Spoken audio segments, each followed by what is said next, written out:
طاسيم تلك آيات الكتاب المبين لعلك باقع نفسك ألا يكونوا مؤمنين إن نشأ ننزل عليهم من السماء آية فظلت أعناقهم لها خاضعين وما يأتيهم من ذكر من الرحمن محدث إلا كانوا عنه معرضين فقد كذبوا فسيأتيهم أنباء ما كانوا به يستهزئون أولم يروا إلى الأرض كم أنبتنا فيها من كل زوج كريم إن في ذلك لآية وما كان أكثرهم مؤمنين وإن ربك لهو العزيز الرحيم وإذ نادى ربك موسى أن ائت القوم الظالمين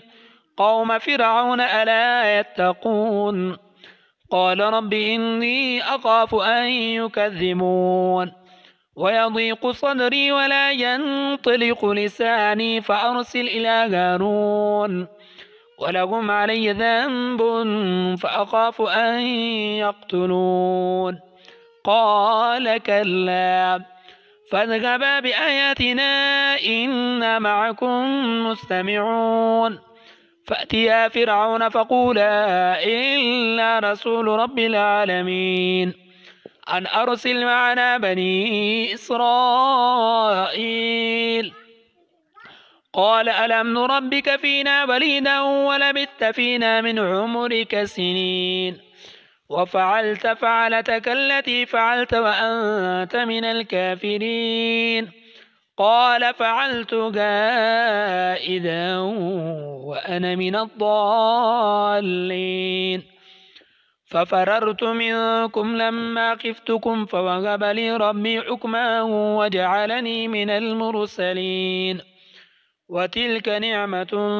تمنها علي أن عبدت بني إسرائيل قال فرعون وما رب العالمين قال رب السماوات والأرض وما بينهما إن كنتم موقنين قال لمن حوله ألا تستمعون قال ربكم ورب آبائكم الأولين قال إن رسولكم الذي أرسل إليكم لمجنون قال رب المشرق والمغرب وما بينهما إن كنتم تعقلون قال لئن اتخذت إلها غيري لأجعلن لك من المسجونين قال أولو جئتك بشيء مبين قال فأت به إن كنت من الصادقين فألقى عصاه فإذا هي ثعبان مبين ونزع يده فإذا هي بيضاء للناظرين قال للملأ حوله إن هذا لساحر عليم يريد أن يخرجكم من أرضكم بسحره فماذا تأمرون قالوا أرجه وأخاه وابعث في المدائن آشرين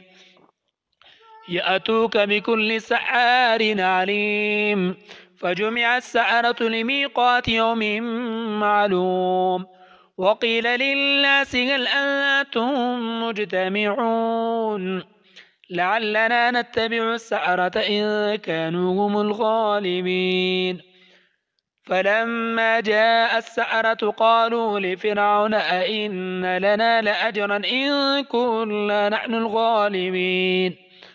قال نعم وإنكم إذا لمن المقربين قال لهم موسى ألقوا ما أنتم ملقون فألقوا حبالهم وعصيهم وقالوا بعزة فرعون إنا لنحن الغالبون فألقى موسى عصاه فإذا هي تلقف ما يأفكون فألقي السحرة ساجدين